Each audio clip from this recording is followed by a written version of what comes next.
Ariyo. Today we will commence with chapter 17 of the Bhagavad Gita, which is entitled Shraddha Traya Vibhaga Yogo. So Shraddha means faith, Traya means three types of faith, Vibhaga means the division or the distinction between the three different types of faith. So even what the title is telling us, even though we have faith in God, we have faith in scriptures, etc., yet our faith, F-A-I-T-H, can fall into three categories. Okay, we will understand in this chapter what are the three categories. So how is this chapter linked to the past chapter? At the end of chapter 16, the last two verses, 23 and 24, Krishna emphasized on the importance of every spiritual seeker to follow the authority of the scriptures as a guide to what is rightful conduct and what is wrongful conduct.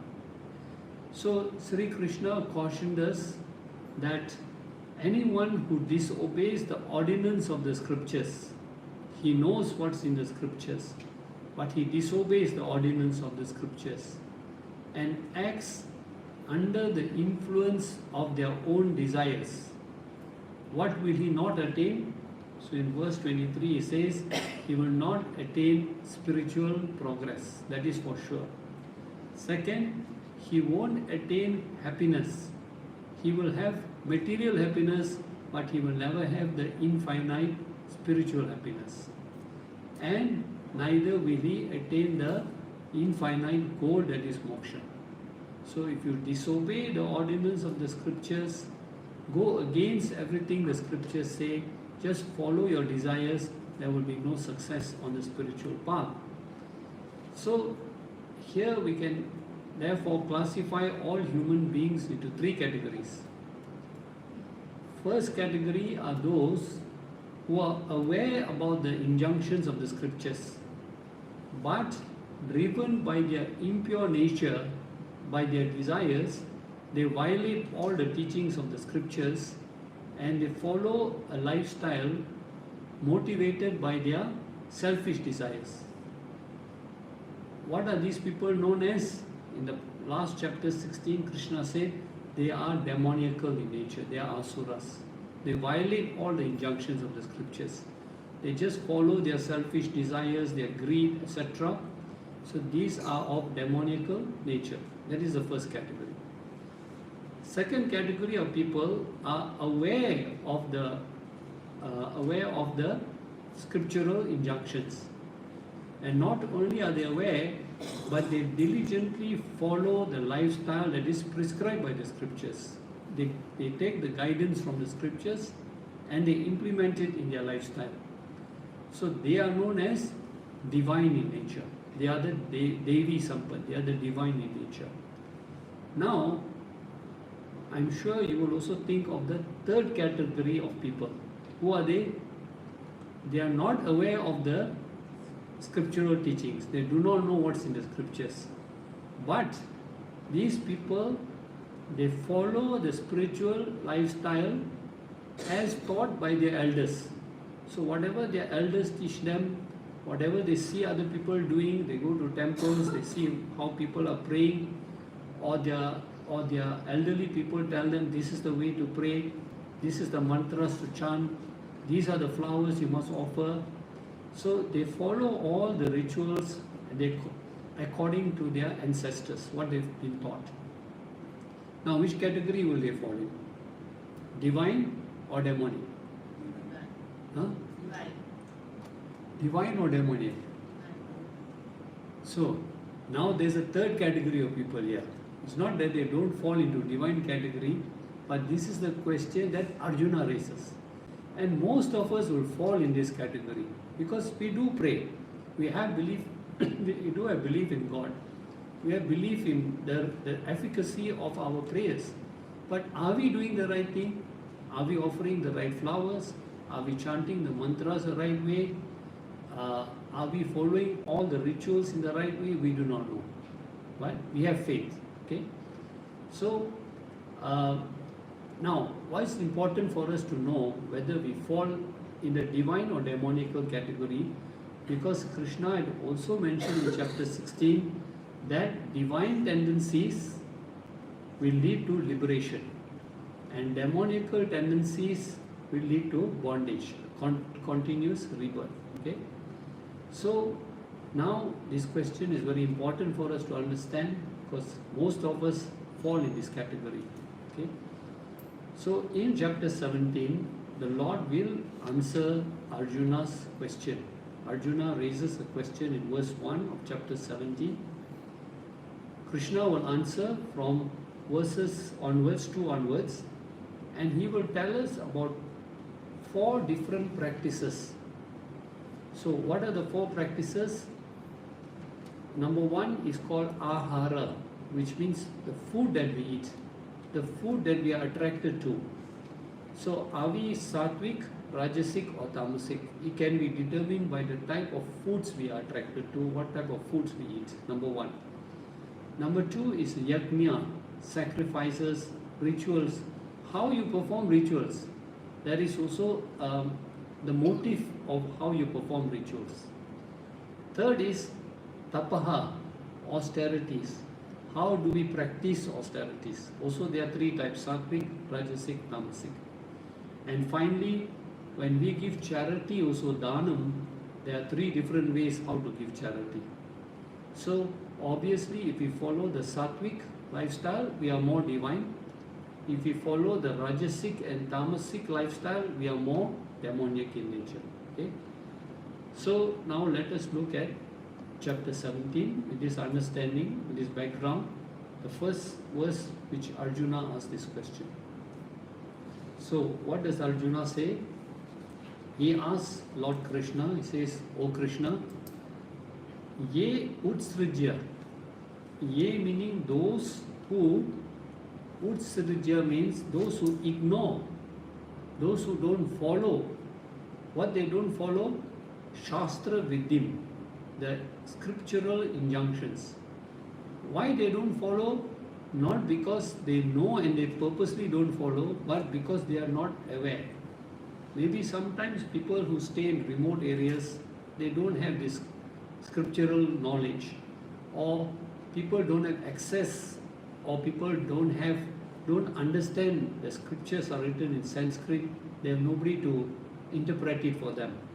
So, but he says they do worship.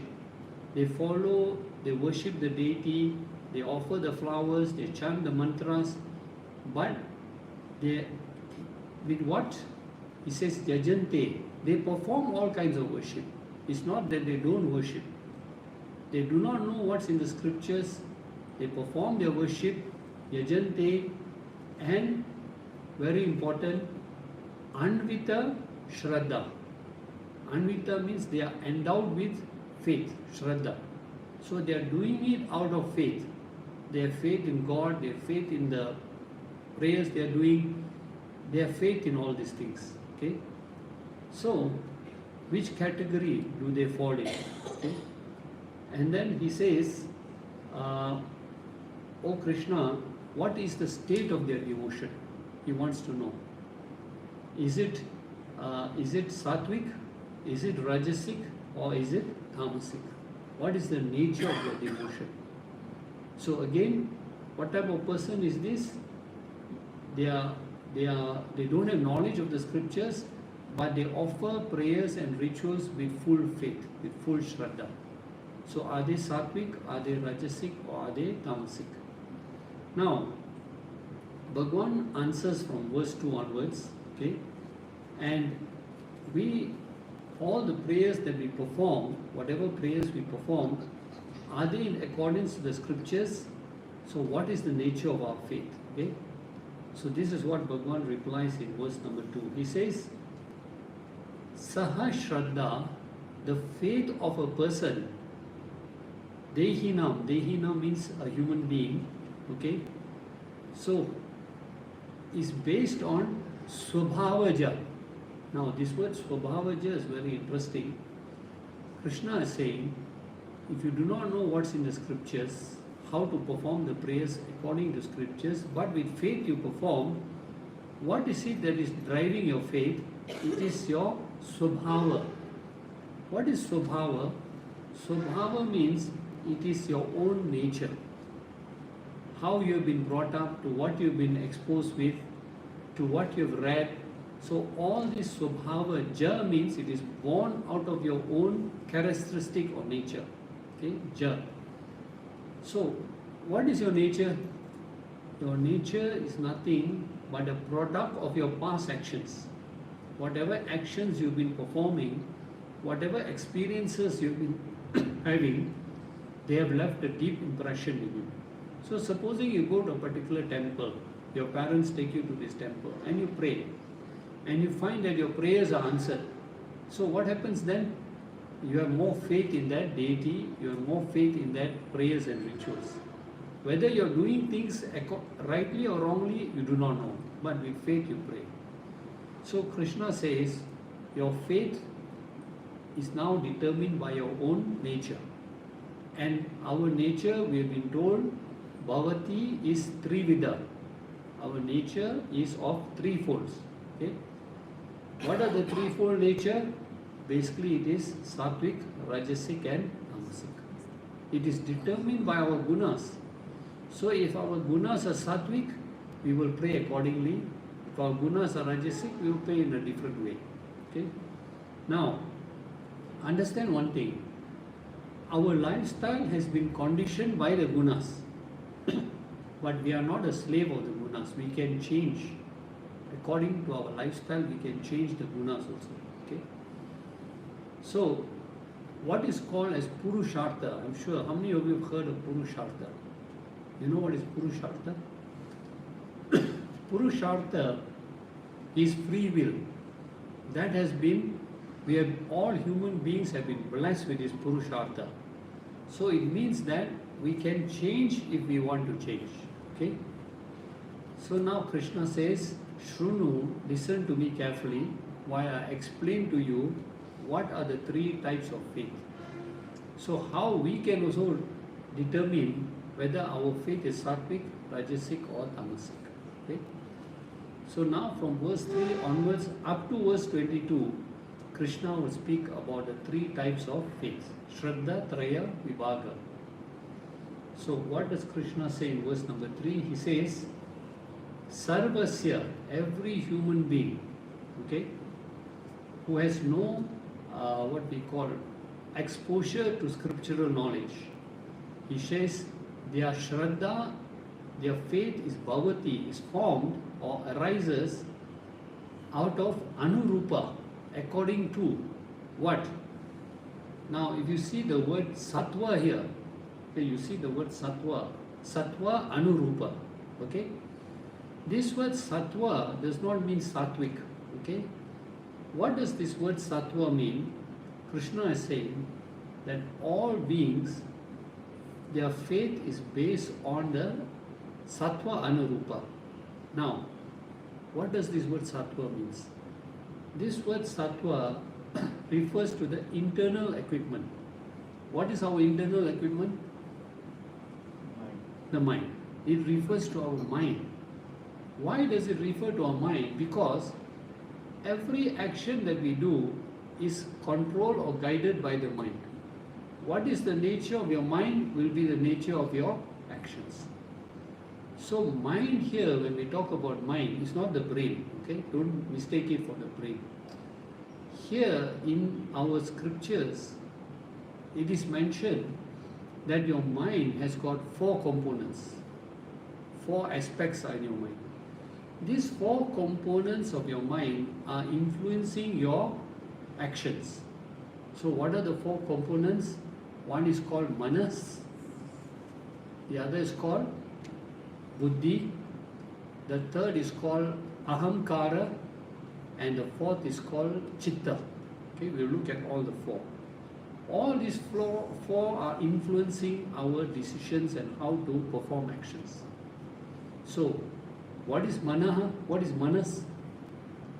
Manas is our emotional mind that gives in to likes and dislikes. So I do what I feel like doing. I don't do what I don't, which I find brings me no happiness. Now, if you are giving charity, are you following your manas? When you give some charity, are you following your manas, your emotional mind? Yes. To a point, yes, but if your emotional mind says, or let me put it another way, if you're asked to go and do seva somewhere, get up early in the morning, 7 o'clock, go and do seva somewhere, and you go, are you following your manas? Are you following your emotional mind? No, right? Because your mind will say, your emotional mind will say, what is the benefit? Why should I get up early in the morning, spoil my sleep, drive all the way there and do seva, right? So manas is very emotional.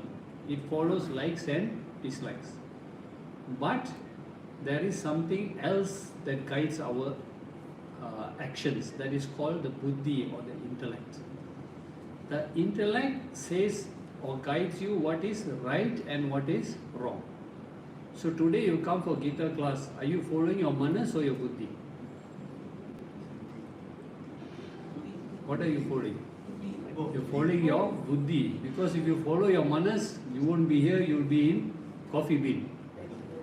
So what is right, you follow, that is your buddhi. Manas is what I like, I do. What brings me happiness, pleasure, I do. Okay? If there's some problem there, I have to put in some effort, then I'm not going to do it. So the second is buddhi. The third is called ahamkar. Ahamkar means identification with this body or ego, we can say. Okay? So that also to a point influences our actions also. And the fourth is called chitta or the memory bank. So in the past, what experiences you had also influences your present action also. If you went somewhere and you had a pleasant experience at a restaurant, example, it will influence your current decision where you want to go and eat now again. So this chitta or memory bank also influences all our actions. If you met a person in the past and there were very unpleasant experiences, now again you see that person, those unpleasant experiences will be recalled in your mind. That is the function of chitta, memory bank.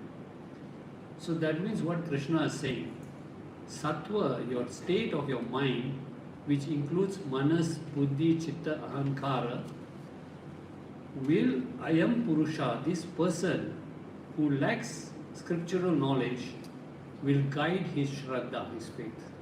What is the composition of your mind, what is the nature of your mind will determine your faith, whether it is sattvic, rajasic or tamasic. So Krishna here says, Saha eva, that verily is your faith. So now what is the nature of your faith? It depends on the nature of your mind. If your mind is sattvic, your faith is sattvic. Your mind is rajasic, your faith is rajasic, and so forth. Okay? So now the question here is that what exactly is sattvic faith? What is rajasic faith? What is tamasic faith? This is what Krishna will start speaking about in verse 4 onwards. So first of all, in verse 4 he says, the sattvika janaha, the people who are sattvic, their nature is sattvic, their mental composition is sattvic, who will they worship? He says, they worship the devans. Who are the devans? The devans here is mentioned in plural. So it means all the, what we call, who are classified as the devas. Now, according to Shankaracharya, he says, the devas fall into 5 categories. Number 1 category is Vishnu. In this category of Vishnu also includes Rama, worship of Rama, worship of Krishna, etc. The second category is called worship of Shiva. Okay, so all that category of Shiva means the Rudras, etc. all fall under the worship of Shiva. Third is worship of Ganesha, all forms of Ganesha. Fourth is worship of Durga or different forms of the mother goddess. Okay, Durga, Parvati and all that. And fifth is worship of Surya. Under worship of Surya also for all the various deities who are connected to the sun. So these are considered generally the five what we call the devas to be worshipped. We can choose any one that we want. Okay? And of course you have Hanuman and Rama and all this also fall under the same category. So Sattvic people worship the devas. Okay? Krishna, Shiva, Rama, the Devis, etc., Hanuman and Ganesha and all that. What about Rajasic people? Rajasic people are those who worship the two categories mentioned here in the second line of the Sanskrit verse, Yakshas and what we call Yakshas and Rakshas. Okay, you see the word Yakshas and Rakshas is combined together. Okay, what are Yakshas? Yakshas are said to be those kind of what we call elements that some of them are malicious, some are kind. Okay, they are spirits that guard the nature. So they are, for water they are one type of Yakshas, for trees there's one type of Yakshas, for forest there's one type of Yakshas. And the most famous of all the Yakshas, or the king of the Yakshas, is no other than Kubera. So you all might have heard of Kubera. He is the king of all the Yakshas and he is also the lord of wealth. Now he is described in the scriptures as having, some scriptures describe him as having 3 legs, 8 teeth, 1 eye, and he is adorned with jewels. So Kubera is associated with wealth. That means Rajasic people, they want to worship Kubera because they are interested in wealth. So they will look for all these different type of Yakshas or spirits who can give them, who can answer their prayers for different kinds of material benefits. So that's all they are interested in. Whatever there is material benefits, they will worship. Okay. Now there's one very popular story about Kubera. It seems in the scriptures, he loaned money to Lord Venkateshwara. So where is Venkateshwara? In India, where is the very famous temple? Tirupati. So Kubera is said to have loaned money to Venkateshwara for the purpose of, Venkateshwara wanted to marry Padmavati. So he didn't have money, Kubera loaned him the money and he married Padmavati. So the tradition is, devotees of Venkateshwara, they go to Tirupati to donate money so the Lord can pay back his loan to Kubera. But these are all mythical stories, okay?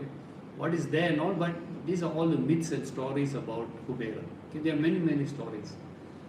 So this is one type of spirits that Rajasic people like to worship.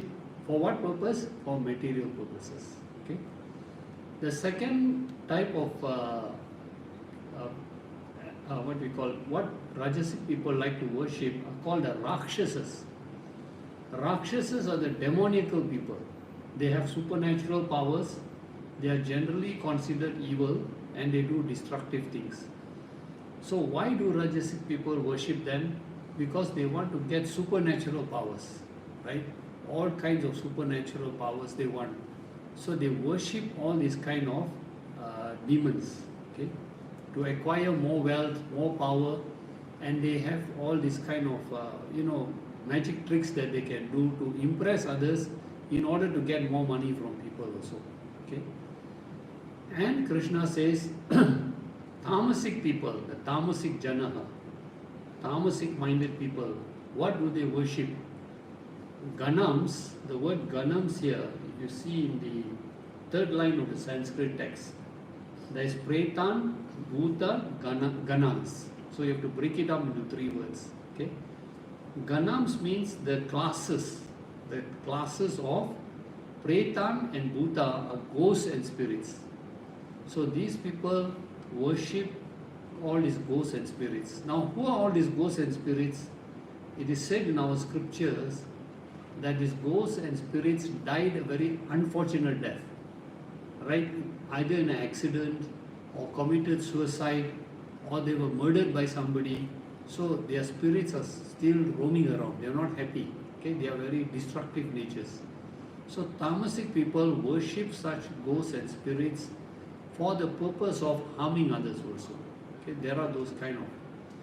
So now from this, which category of what you worship will determine whether we are sattvic, rajasic or tamasic also. That is mentioned in verse 4. Now in verse 5, Krishna also mentions, verse 5 and 6, what is the attitude also. So attitude also is very important. And the attitude of two things. One is how we worship. Second is how we keep our austerities. So first of all, Krishna says in verse 5, Ye janaha, those persons, okay, who are samyuktaha. Samyuktaha means they are totally possessed or they are overcome by what? When they pray, these people must make sure that it is dambaha. Dambaha means there must be a lot of ostentation. They want to show off in their prayers and their austerities. So they will make sure that a lot of different varieties of food are served when they perform rituals. They'll invite all kinds of important people to come and witness that they are doing worship and prayers. They want to do everything on a very grand scale. So they are not interested whether they attain purity of mind or they become closer to God through their prayers. All they are interested is how to impress other people through their prayers. And we've seen people like that doing rituals, doing prayers in a very bombastic way. But what did Krishna tell us about all this? When we do prayers, what does he want to be offered? You remember that very famous verse?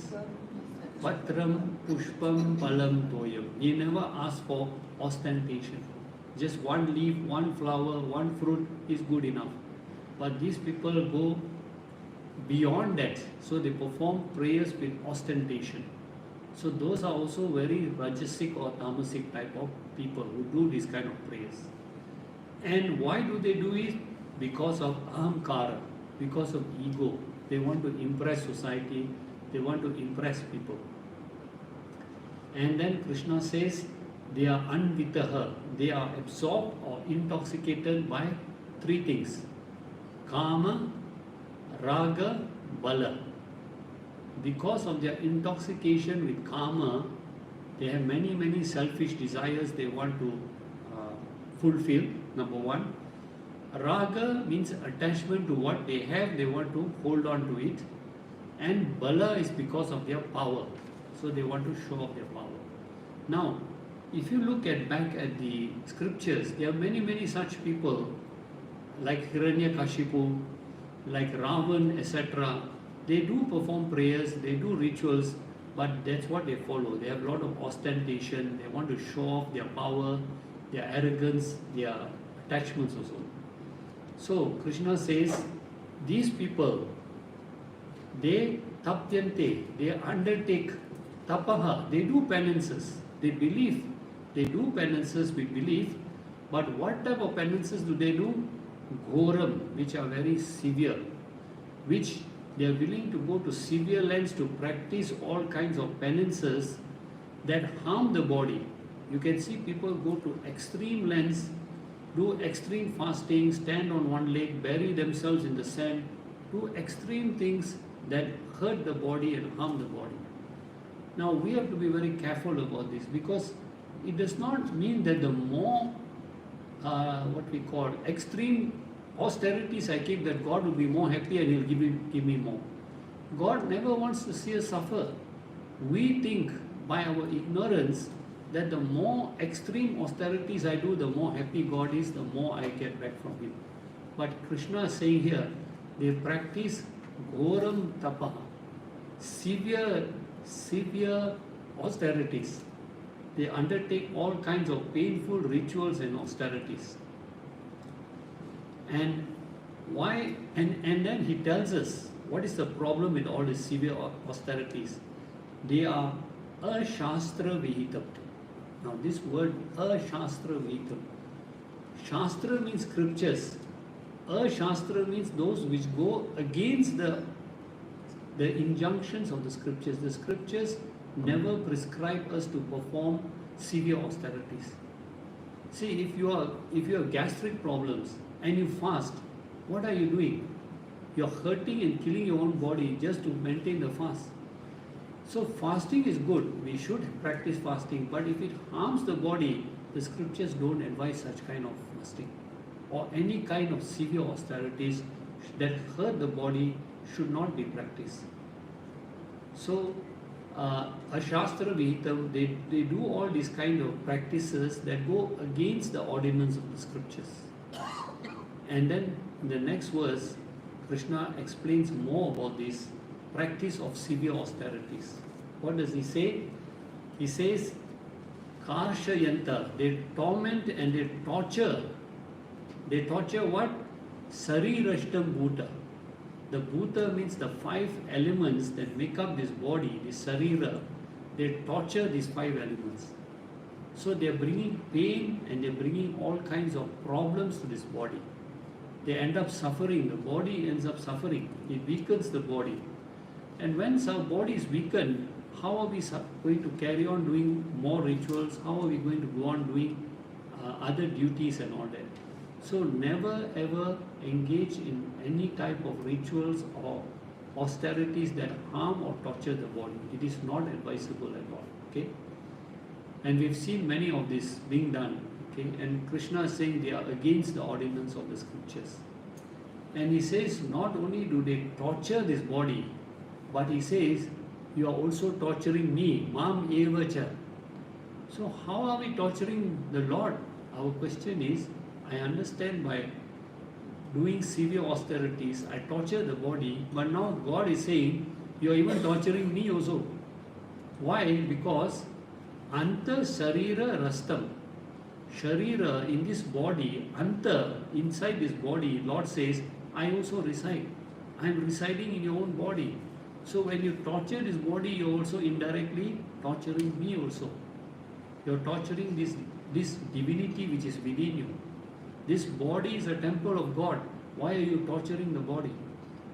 If you keep fast, you must be feeling happy, you must be feeling closer to God, not by torturing the body. You feel pain by doing austerities, that is not the right austerity. So the Lord says, know that, Vidyita, know that, why do these people perform all these kind of severe austerities? Because they are achetasaha. They are devoid of discrimination. They lack proper thinking and understanding. Why? Because they are driven by their selfish desires and by their greed. So now, these people who perform prayers and they do a lot of ostentation, who keep austerities that torture the body, which category do you think they fall under? Divine or demonic? Divine or demonic? Definitely demonic. Krishna says here with conviction, he says, Nishchayan, most certainly, most definitely, they are asuric people. They are demonic people. So never ever should we perform any prayers and ceremonies and do a lot of ostentation, overdo it, serve so much of food, variety of food, invite the press, invite VIPs, all that is not necessary. Simple puja, simple prayers is the best. And whenever we keep austerities, it should never damage, harm or torture the body. Such austerities are never ever sanctioned by the scriptures. Okay? So he says they are Nishchaya and Asura. They are definitely, most certainly demonic. Now that brings us to verse number 7. This is where Krishna is going to tell us about the 4 different type of categories that will determine what type of faith we have. Are we sattvic? Are we rajasic? Are we tamasic? Is determined by these 4 categories. We can evaluate ourselves also by these categories. So what are the categories here? The 4 sadhanas. Okay, okay, that we practice. Now all of us do prayers and rituals, so that is yajna. We may be doing tapas, we practice austerities, is good. We also do dhanam, we do charity. And what type of food we eat also determines what is the nature of our faith. Is it sattvic, rajasic or tamasic?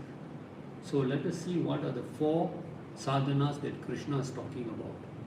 He says, first is ahara. Ahara means the type of food we consume. Okay. Second is yajna. Yajna means the type of pujas or prayers we perform, the rituals, etc. The third is tapaha, austerities. Now remember, I told you austerity is not just fasting. Austerity means denying yourself whatever you are addicted to. So if you are addicted to drinking 10 cups of coffee a day, you keep one day aside a week and say, I will not drink any coffee. That is also tapaha. So whatever that you are addicted to, you control yourself for that one particular day, that is also called tapaha. And the fourth is dhanam, how we give charity, how we offer charity. So the Lord says here,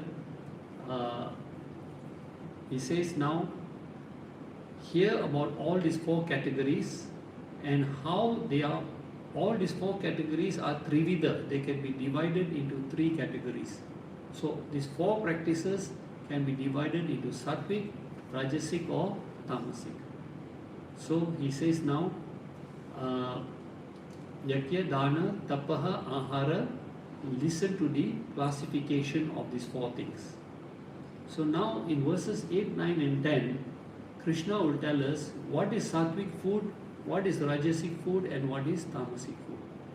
So from that we know what we are consuming, whether our mind is sattvic, rajasic or tamasic. Now why is food so important to our spiritual growth? Why is food so important to our spiritual growth? So here the Chandogya Upanishad states that from purity of food comes purity of mind. From purity of mind comes constant remembrance of God. When the mind is pure, it constantly thinks of God. And we can make the mind pure depending on the type of food we consume. Purity of food leads to purity of mind. Purity of mind leads to constant remembrance of God. And constant remembrance of God becomes free, one becomes free from all bondage. So it's very important, therefore, that we pay attention to the type of food we eat also. It influences our mind. Like they say, I mean, you all have definitely read that those carnivorous animals, what type of food they eat flesh and meat, etc. And what we call the herbivorous animals, which appear to be calm and peaceful, they take to a diet of leaves and vegetables and fruits also. So from that we can gauge how much food affects our mind. And in the Upanishads, the food is divided, every food has got 3 layers, 3 components. One is the gross layer of food that nourishes our gross body. You know, they said last time, when you have scurvy, okay, your body lacks which vitamin? C. So we take vitamin C, it cures the scurvy from our body.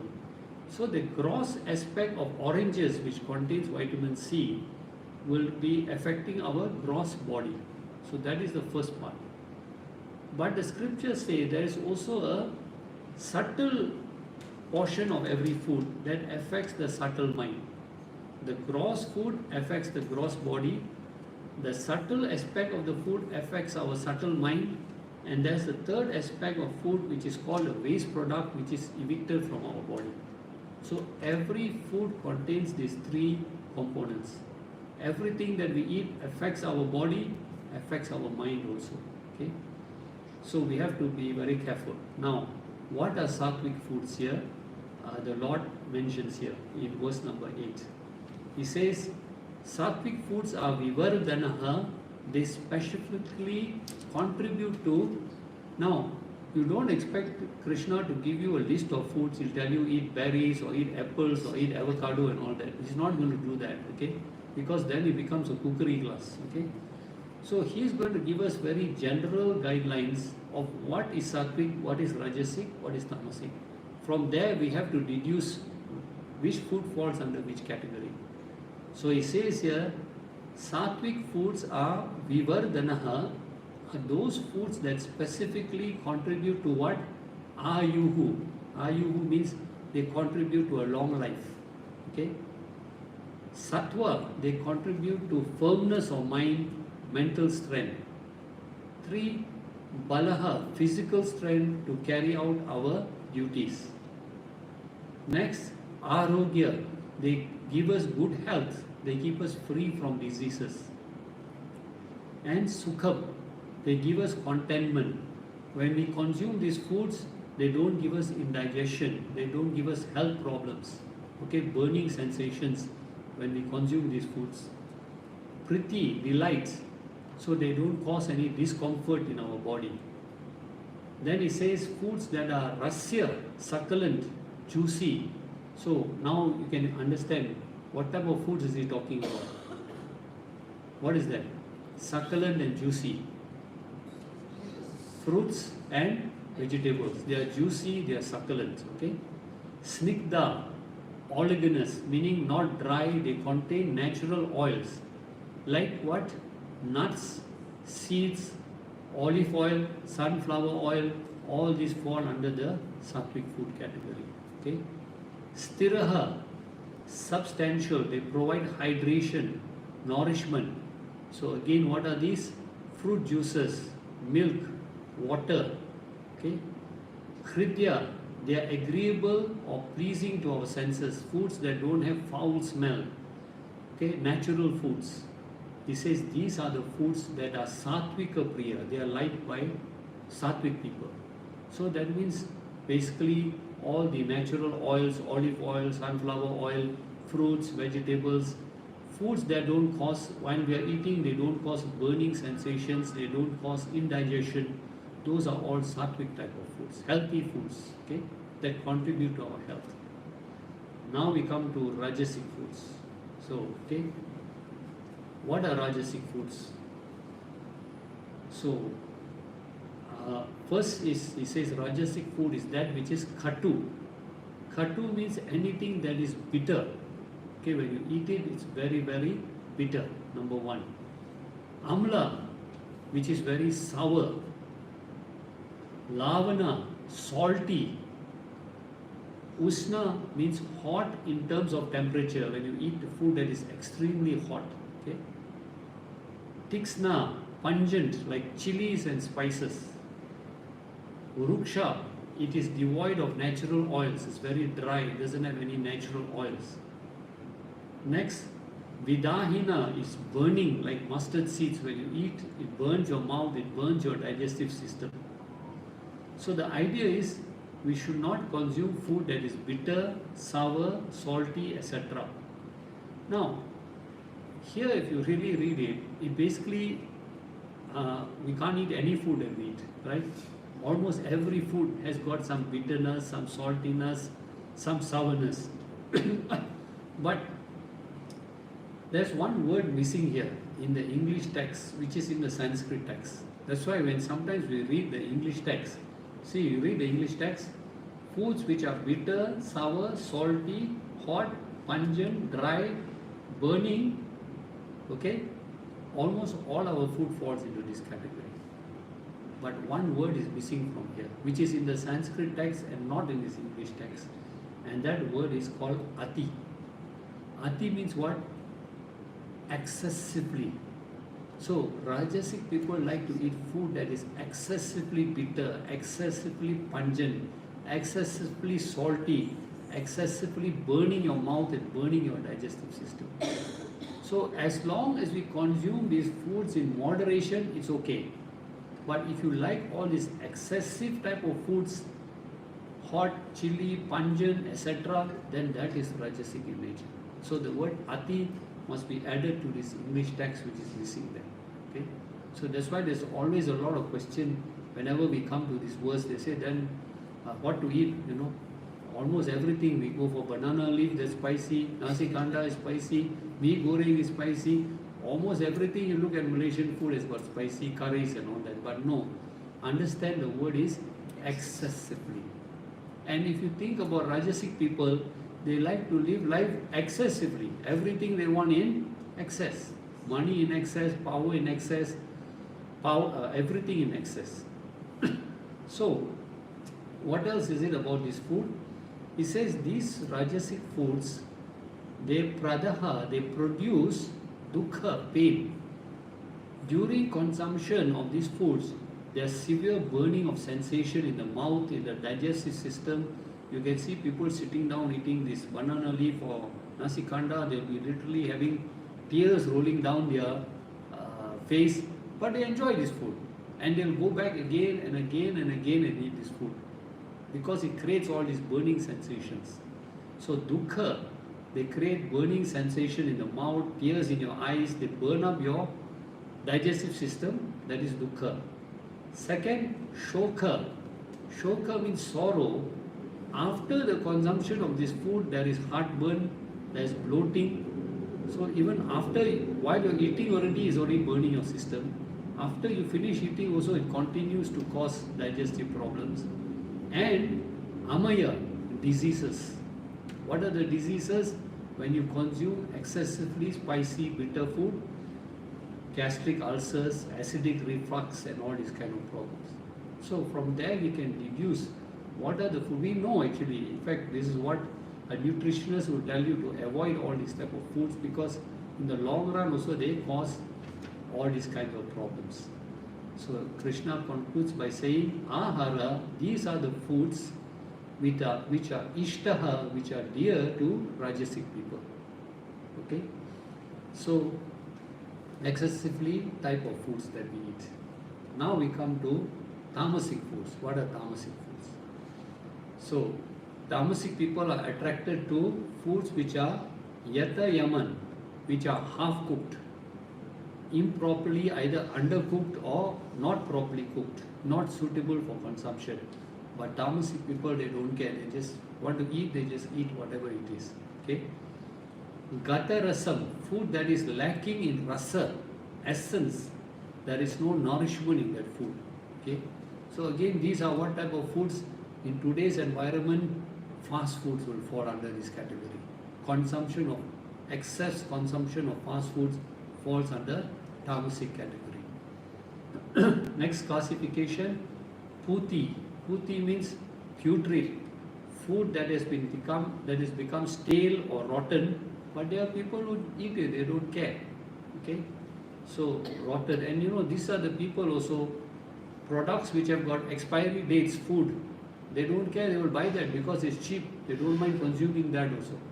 So puti. Paurushitam, cooked overnight, not fresh, is consumed many hours after it has been cooked. Okay? Now, I understand now in today's lifestyle also, you know, we do cook food on Sunday, then we put in containers, this is for Monday, this is for Tuesday, this is for Wednesday. Now, you may ask me, that is Tamasic food? Yes, it's Tamasic food. But the question is, how often do we do this? The more often you do that, the more Tamasic the food you are consuming. Okay? And it affects our thinking. So yes, we may do it sometime, but if we continuously do it, understand that you are consuming Tamasic food.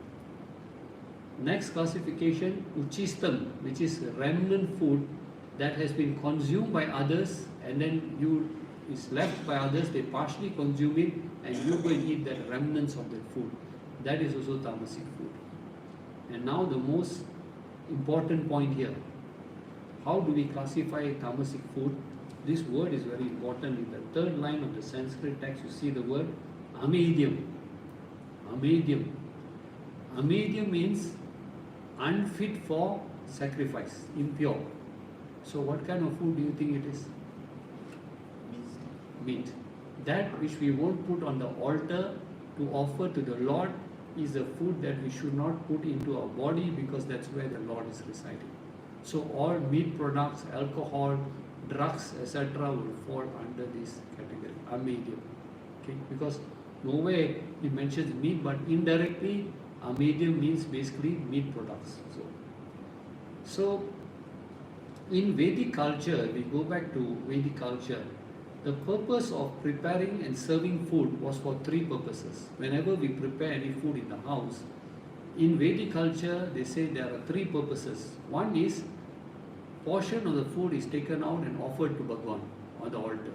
So whatever we cook, we take out a portion of it and offer it to the Lord on the altar. That's why every Sunday and Tuesday when we do prayers here, whatever food is catered or whatever food comes here, portion of the food is removed, taken out, put on a plate and offered to the Lord. And then that food is mixed back with all the food, so we consuming prasad. So that is the first purpose of food, is offered to Bhagwan. Number two, a portion of the food also must be taken out and offered to other people who are less fortunate than you. Okay, to other people who are hungry, cannot afford food, you give that food, also that becomes a dhanam. Or we offer it to animals, to birds or to cows, etc. And the third one is the balanced food that is consumed by us. So every food is divided into three portions. One to offer to Bhagwan, two to offer to the less fortunate people, and three is for our own consumption. So the Lord says here, Bhojanam, food that is described here in verse number 10, is priyam, is dear to tamasic people also. Okay? So here he has described about food. So from here again we have to use our own imagination, our own understanding what type of food falls under which category also. So now in the next verses which we will come back and see next week, verses 11, 12 and 13, he will talk about the different types of worship. So we must not think that just because we are praying that is correct. There is a sattvic way of doing it, rajasic way of doing it, and a tamasic way of doing it. Okay, we'll come back next week and look at these verses. Okay, and with the prayer, Vasudeva Sutam Devam Kansachanuramardanam Devaki Paramanandam Krishnam Vande Jagadguru. Thank you.